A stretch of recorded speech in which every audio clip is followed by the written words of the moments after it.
What's a vision of victory? Like, I'm always curious when a war breaks out, and this is because of the way it started. What is victory defined by Israel now in relationship to this? So how's it going? Well, the military itself has been very successful, very effective. The soldiers, the reservists especially, Israel is based on a massive reserve service. However, in my opinion, the government lacks a coherent strategy and did not outline what a victory is. That precise question, we've never been told, what does it actually mean? And I would have gone about this whole war in a very different way. I thought that we should apply a siege on northern Gaza, allow all the civilians to get out, but we would screen and basically smoke out the terrorists from the tunnels without having to have so much friction and cost for everyone. That was not adopted, that plan, a siege plan. They decided to go in kinetically, which is a legit decision. It has its advantages, but also that is not being prosecuted the way it should. If you're going to fight, fight. Right now, there's no war in Gaza. There's not a war. There's no fighting going on. We're at 3% intensity.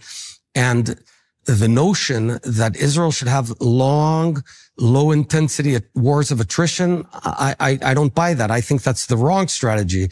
Israel should have short, high intensity wars if we have to do a war. That's what we always did.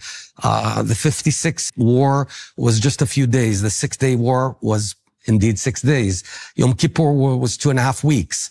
And suddenly we're in this protracted, dragged on thing. Why is it bad for us? Many reasons.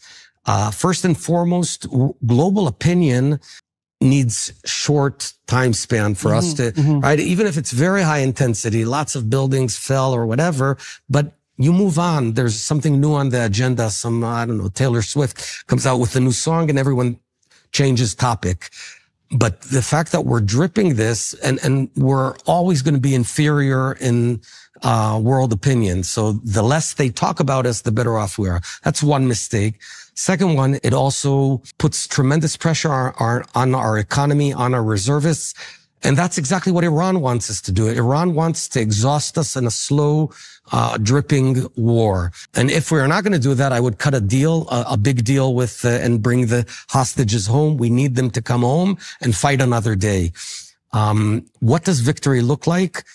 Again, I can say what I would have set the parameters. Hamas raising a white flag and getting on ships and being transferred, the 5,000 or 10,000 Hamasniks being transferred out of Gaza to some Arab state, but we let them live. That would be the deal.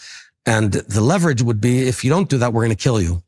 But we're not doing that. So we don't have the leverage. And are those key players already identified?